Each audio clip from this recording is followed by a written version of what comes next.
Well, the Free State government will later this week hold its second Industry 4.0 Summit under the theme Accelerating Growth and Development of the Free State through Innovative 4IR Technologies. This forms part of the province's efforts to elevate the province's socio-economic fabric. This year's summit will look at some of the successes achieved by the inaugural summit held back in 2019. For more on this, we speak to one of the Free State 4IR Summit Organising Committee members, Bandile Ntombela. Bandile, thank you so much for your time and thank you for joining us on the Weekend Report this morning. I think it's a good place to start by looking at the inaugural summit and some of the goals and objectives that came out of that. Good morning, Ntokozo. Good morning to the viewers as well. I must apologize. I've just had to switch devices because my laptop froze on me. The first thing I would want to say, of course, is condolences to the family of Mejesi Duarte. Having been an activist myself, I'm quite saddened by her passing. Ntokozo, we're hosting the second fourth Industrial Revolution Summit in joint partnership with the Central University of Technology as well as the MICT CETA. The theme for this year is accelerating economic growth and development in the Free State through the deployment of 4IR technologies. The aim really, Ntokozo, for us to host the summit is that given the realities that probably beset the country and not just the Free State, is that we have a zero growing economy. Youth unemployment is standing at the highest it has ever been. We thought that it is necessary to take stock of what we've achieved since the previous summit, but also give young people the opportunity to interact directly with captains of industries, have an opportunity to speak to their government on issues relating to digitization broadly, really.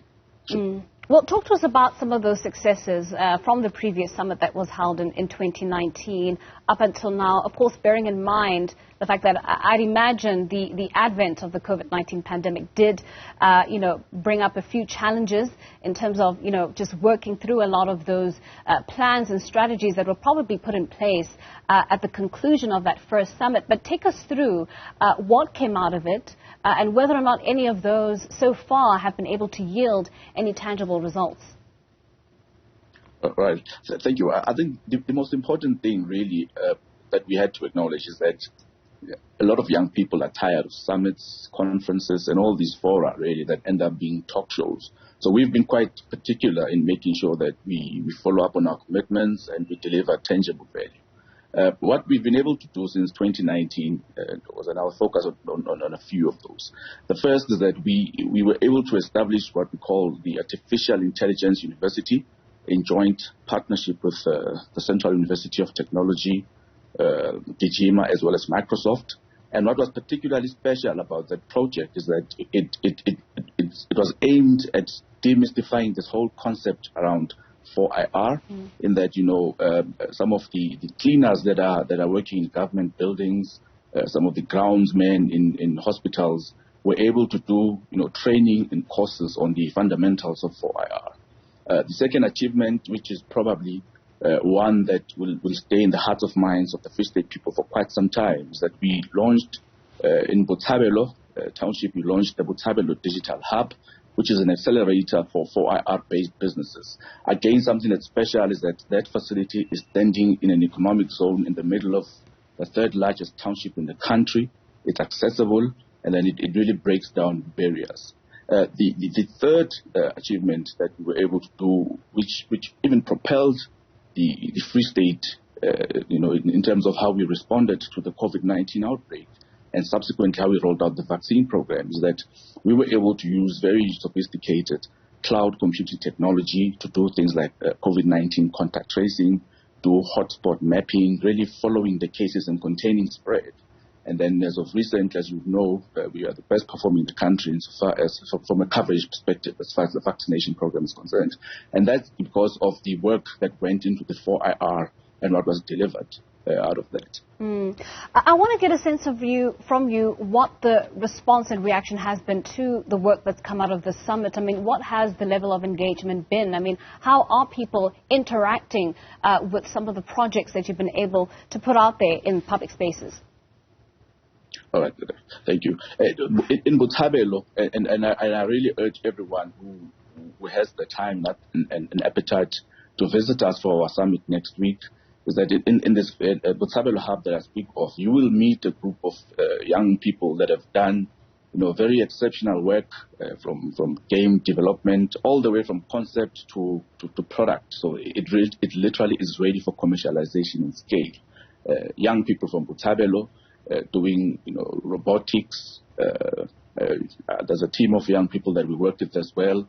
They've been able to develop a bespoke robotics curriculum that is currently being rolled out in schools such as Great College in Bloemfontein. We do 3D printing. A lot of what we do with the Central University of Technology around 3D printing of assistive devices. It has been exceptional. That program is renowned globally, really. We 3D printed some of the masks when COVID first came out. And then what we really want to achieve is to break down this barrier between what people generally assume to be a very abstract concept, to make it accessible, inclusive, and really mark its space as far as growing the Free State economy. And just my last comment on that is that agriculture is one of the bedrock really of the Free State economy. What we'll be doing in this year is that we've got a dedicated commission that is going to focus on 4IR technologies in the context of agriculture. We will see how small-scale farmers can utilize technologies such as drones to help grow their produce and take it to market. With when it comes to 4IR, the Fourth Industrial Revolution, and technologies around that, I think a concern for a number of South Africans is whether or not we're leaving people behind in trying to, have the foresight to surge ahead into the future that we know is fast approaching. Talk to us about some of the impediments, maybe some of them even structural, to what the summit is trying to achieve. I mean, the aim is to, change the socio-economic fabric of the Free State society. That is a large project to undertake. How do you ensure that you are bringing everyone with you and that you're not leaving anyone behind? I think probably the biggest impediment, and really this is what everyone has come to accept, is one of our biggest challenges in the country. The probably the questionable supply of electricity, given that 4IR, digitization, or ICTs really run on electricity as a form. That is really threatening how aggressively the country and the Free State can adopt 4IR. So what we'll be doing there is that we've got a commission dedicated to smart energy. We've brought in some university professors as well as the people that are in the industry to come and talk to us about the use of alternative energy to make South Africans and Free Staters competitive as far as 4IR is concerned. And the second biggest challenge, of course, has always been the issue of access to data. We know of the data must fall movement, and while we acknowledge that over the years there's been a progressive, decline in the cost of data, it remains exceptionally high. We know the Minister of Telecommunication and Digital Technologies, who may just grace us with their presence, will talk about how with the sale of the spectrum, there were some very progressive initiatives that government and the mobile network operators agreed on, things like 10 gigabytes going to a family per month. Some of those the big network providers connecting schools and clinics, public libraries at their cost for a duration of 3 years because of the spectrum that will be made available. And of course, we've also seen the department being quite aggressive as far as the digital migration is concerned, and all of those really are initiatives that are targeted at making 4IR accessible to every corner of the province. Our Premier as well, Mrs. Ntombela, has been very passionate around putting the digitization discussion on the round table, so that we don't put it in the back file somewhere. 4IR digitization is what is needed. It is necessary for us to remain not only a competitive province, but really a functioning society. So it's important that government is intentional around breaking down all those barriers. Talking about that intentionality, Bandile, before we wrap up, we know that education in this country is becoming a problem, at least the access to quality education. And that speaks to a lot of other problems that we have, perhaps on a macro level, structurally, for instance. Trying to get greater participation of black people in the economy means that we need to get more of our people educated. What role does 4IR play, or the potential role does it have to assist the government in that project? All right. Again, something that we are very proud of as a province is of course, our matric pass rate. And the jury is out on whether that is enough to give young people a chance at the future, given the pandemic level unemployment rates, really. So one of the speakers we are bringing on board in our summit, the upcoming summit, is a fellow called Peter Grotes.